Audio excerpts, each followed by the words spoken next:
Ini kan kemajuan teknologi, yang penting kita beriman saja. Maksudnya bagaimana sih kemajuan teknologi? Bukankah kita sudah harus berhikmat? Bukankah kita sudah harus bijaksana menghitung angka itu?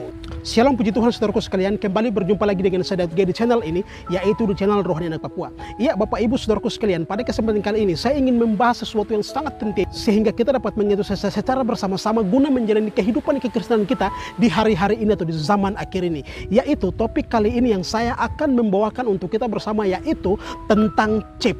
Ini adalah khotbah edukasi saya. Oleh sebab itu ada dua pertanyaan yang muncul. Apakah chip itu adalah E666? Dan yang kedua, apakah semua orang Kristen atau umat Kristiani boleh memasang chip? Ya, disinilah saya akan membahas dengan tuntas sesuai dengan kebenaran firman Tuhan, sehingga kita semakin waspada dan kita dapat memilah mana yang baik dan mana yang benar. Maka dari itu, langsung kita ke videonya.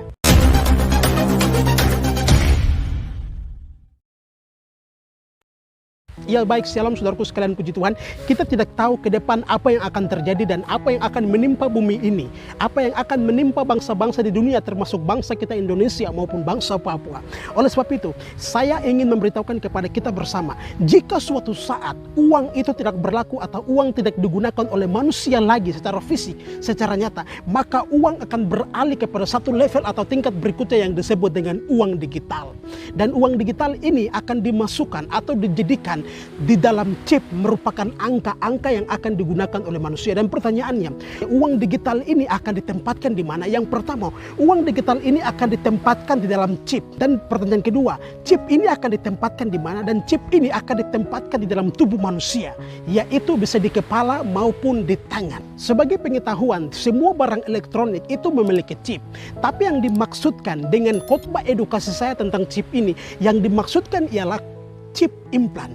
Chip implan ini yang akan ditanam di dalam diri manusia, dan fungsi daripada chip implan ini akan memudahkan manusia dalam bertransaksi atau jual beli dan lain sebagainya. Maka dari itu, di sini kita akan melihat kebenaran-kebenaran firman Tuhan, sehingga kita semakin waspada dan semakin hati-hati untuk membawa kehidupan kita atau menjalani kehidupan kita dengan iman kita kepada Yesus Kristus Tuhan. Dan bila waktunya tiba, maka orang Kristen atau umat Kristiani akan terbagi menjadi dua. Ada orang-orang yang imannya kuat dan ada orang-orang yang imannya lemah. Sehingga orang-orang yang imannya lemah, mereka mudah terjerumus ke dalam berbagai-bagai pencobaan, berbagai-bagai penderitaan, berbagai-bagai kesukaran dalam hal ini tentang ekonomi yang akan menguasai dunia. Dan mereka apakah memasang chip atau tidak? Pasti jika iman mereka lemah, mereka akan menerima tawaran ini dan mereka akan memasang chip, karena ini menghadapi kehidupan nyata di muka bumi ini. Maka dari itu, Bapak Ibu saudaraku sekalian, ada pernyataan-pernyataan yang muncul kepada orang-orang Kristen atau umat Kristen yang imannya lemah. Mereka akan berkata seperti begini, ini kan kemajuan teknologi, yang penting kita beriman saja. Maksudnya bagaimana sih kemajuan teknologi? Bukankah kita sudah harus berhikmat? Bukankah kita sudah harus bijaksana menghitung angka itu? Firman Tuhan berkata kita sudah harus berhikmat, kita sudah harus bijaksana, seperti firman Tuhan di dalam Wahyu pasal 13 ayat 18. Ini kan kemajuan teknologi. Saya akan menjawab di sini. Yang penting di sini ialah hikmat. Barang siapa yang bijaksana, baiklah ia menghitung bilangan binatang itu, karena bilangan itu adalah bilangan seorang manusia dan bilangannya ialah 666.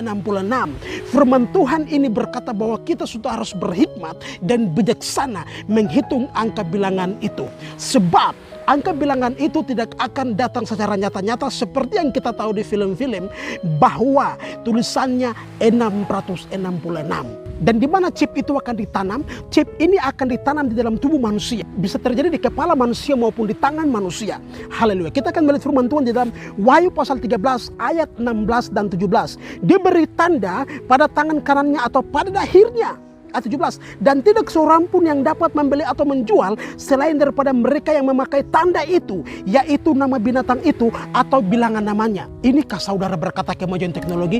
Firman Tuhan sudah dengan jelas mengatakan demikian. Sehingga pertanyaannya adalah, apakah chip itu adalah angka 666 dan apakah chip itu adalah angka antikristus? Di sini saya tidak menjawab ya dan saya tidak menjawab tidak. Tetapi saya yakin dan percaya saudaraku sekalian telah mengikuti video saya sejauh ini tentang khotbah edukasi ini, dan saudara bisa menjawab dalam hati dan saudara bisa menjawab sendiri kesimpulan dari video saya ini. Maka dari itu saya akan memberikan sebuah penjelasan atau pemahaman yang jelas lagi, yaitu seperti begini. Sesuatu yang ditanam di dalam diri manusia dan sangkut paut dengan makan minum atau alat bayar, baik di dahi maupun di tangan, inilah yang disebut dengan 666.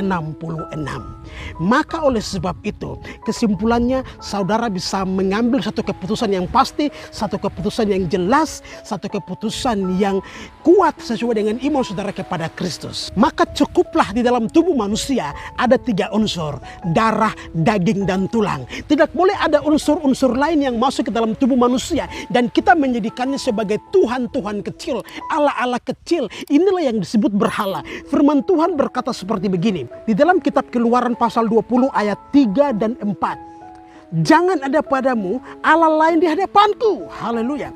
Jangan membuat bagimu patung yang menyerupai apapun yang ada di langit di atas, atau yang ada di bumi di bawah, atau yang ada di dalam air di bawah bumi. Haleluya. Pula 5. Jangan sujud menyembah kepadanya atau beribadah kepadanya. Sebab aku, Tuhan Allahmu, adalah Allah yang cemburu. Haleluya. Maka dari itu Bapak Ibu Saudaraku sekalian, setelah mengikuti khotbah edukasi saya ini, saya berharap Bapak Ibu Saudaraku sekalian dapat menangkap pesan ini sehingga Bapak Ibu Saudaraku dapat memilah mana yang baik dan mana yang benar. Roh Kudus sudah berbicara dalam hati Bapak Ibu Saudaraku sekalian.